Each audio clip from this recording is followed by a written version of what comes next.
Hello and welcome. आज के इस वीडियो में हम बात करेंगे ट्रेजिडी, टाइप्स ऑफ ट्रेजिडी के बारे में। ट्रेजिडी की हिस्ट्री के बारे में वीडियो ऑलरेडी चैनल पर अपलोड है, आप लोग विजिट कर सकते हैं।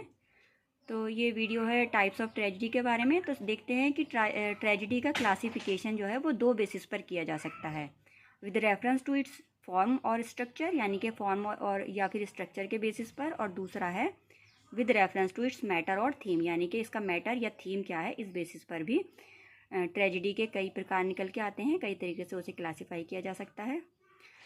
तो पहला देख लेते हैं, on the basis of form और स्ट्रक्चर, यानी कि फॉर्म या फिर स्ट्रक्चर के बेसिस पर। इसे ये दो तरीके की होती हैं, पहली है क्लासिकल ट्रेजिडी और दूसरी होती है रोमांटिक ट्रेजिडी। क्लासिकल ट्रेजिडी देख लेते हैं। क्लासिकल ट्रेजिडी जो है पूरी तरीके से ग्रीक कॉन्वेंशंस पर आधारित है, यानी कि जैसे कि आप सब जानते हैं कि जो ट्रेजिडी की शुरुआत हुई थी वो ग्रीस में हुई थी। तो जिस तरीके से जो ग्रीक प्लेराइट थे उन्होंने ट्रेजिडीज़ लिखी हैं, उन्हीं परंपराओं को फॉलो करते हुए जो ट्रेजिडीज़ लिखी जाती हैं उन्हें क्लासिकल ट्रेजिडी कहा जाता है। अब इसके कुछ खास फीचर्स क्या हैं कि इसमें 3 यूनिटीज़ को ऑब्जर्व किया जाता है, सबसे पहली बात। अब आप 3 यूनिटीज़ के बारे में अगर डिटेल में जानना चाहते हैं तो चैनल पर ऑलरेडी वीडियो अपलोड है, आप देख सकते हैं। तो पहला इसमें 3 यूनिटीज़ को ऑब्जर्व करना, और दूसरा है इसमें कोरस का प्रयोग। तो ये दो मेन चीज़ें हैं क्लासिकल ट्रेजिडी की। और इसके अलावा क्या होता है कि इसमें जो है स्टेज पर किसी भी तरीके का वायलेंट फिजिकल एक्शन नहीं दिखाया जाता है।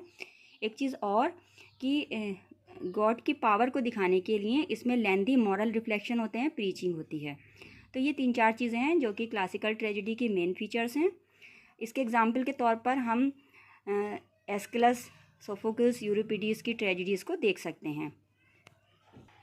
और इसी का जो फॉर्म के बेसिस पर जो दूसरी तरीके की ट्रेजिडी होती है वो है रोमांटिक ट्रेजिडी। ये क्लासिकल ट्रेजिडी से बिल्कुल उलट है। इसमें क्या होता है कि 3 यूनिटीज़ को ऑब्जर्व नहीं किया जाता है, कोरस का प्रयोग भी इसमें नहीं होता है, और इसमें जो है ड्रामेटिस्ट जो है वो बिल्कुल भी नहीं झिझकते हैं फिजिकल एक्शन को, वायलेंट फिजिकल एक्शन को स्टेज पर दिखाने से, यानी कि स्टेज पर उसका रिप्रेजेंटेशन होता है फिजिकल एक्शन का, इन वायलेंट फिजिकल एक्शन का, और इसमें किसी भी तरीके की मॉरल प्रीचिंग नहीं होती। यानी कि रोमांटिक ट्रेजिडी जो है वो क्लासिकल ट्रेजिडी से बिल्कुल उलट है। क्लासिकल ट्रेजिडी में 3 यूनिटीज़ को ऑब्जर्व करते हैं, रोमांटिक ट्रेजिडी में बिल्कुल पालन नहीं होता है। क्लासिकल ट्रेजिडी में कोरस का प्रयोग होता है, रोमांटिक ट्रेजिडी में कोरस का प्रयोग नहीं होता है। क्लासिकल ट्रेजिडी में किसी तरीके का वायलेंट फिजिकल एक्शन जो है स्टेज पर नहीं दिखाया जाता है, रोमांटिक ट्रेजिडी में दिखाया जाता है। क्लासिकल ट्रेजिडी में बहुत सारी मॉरल प्रीचिंग होती है, जबकि रोमांटिक ट्रेजिडी में ऐसा कुछ नहीं होता है। एग्जाम्पल के तौर पर शेक्सपियर की ट्रेजिडी को हम देख सकते हैं, तो वो रोमांटिक ट्रेजिडीज़ हैं। नेक्स्ट आता है दूसरी तरीके से जो क्लासीफाई कर सकते हैं ट्रेजिडीज़ को, वो है on the basis of matter और थीम, यानी कि थीम के बेस पर इसके कितने प्रकार होते हैं। तो सबसे पहला है रिवेंज ट्रेजिडी। रिवेंज ट्रेजिडी क्या होती है कि जो इसका प्लॉट होता है वो ट्रेजिक हीरो के अटैम्प्ट पर आधारित होता है। किस अटैम्प्ट पर? कि जैसे ट्रेजिक हीरो के किसी क्लोज रिलेटिव का मर्डर हो चुका होता है, और जो हीरो होता है वो उस मर्डरर से रिवेंज लेना चाहता है, और इसी पर पूरा प्लॉट जो है वो केंद्रित होता है। तो बदला लेने की कहानी होती है ये हीरो के, और इसी में सारा जो है उसका जो ट्रेजिक एंड होता है। एग्जाम्पल के तौर पर किट्स की ट्रेजिडी है द स्पेनिश ट्रेजिडी, और शेक्सपियर का हैमलेट, इसे हम उदाहरण के तौर पर, एग्जाम्पल के तौर पर देख सकते हैं। दूसरी तरीके की जो ट्रेजिडी होती है जो कि इसके थीम के बेसिस पर जिसको जो निकल के आती है, दूसरी है हीरोइक ट्रेजिडी। हीरोइक ट्रेजिडी क्या होती है, जो मेनली जो है ये पॉपुलर थी इंग्लिश रेस्टोरेशन के टाइम पर, ये पॉपुलर थी। और इसमें क्या होता है, एक हीरो होता है जो कि नोबल हीरो होता है, और इसमें उसका स्ट्रगल दिखाया जाता है कि उसे चॉइस करनी होती है between love and his patriotic duty. तो उसको उसमें से चुनना पड़ता है कि वो अपना लव चुनेगा या अपनी पैट्रियोटिक ड्यूटी चुनेगा। इसमें आमतौर पर बम्बेस्टिक लैंग्वेज का यूज़ होता है और एग्जॉटिक सेटिंग्स होती हैं।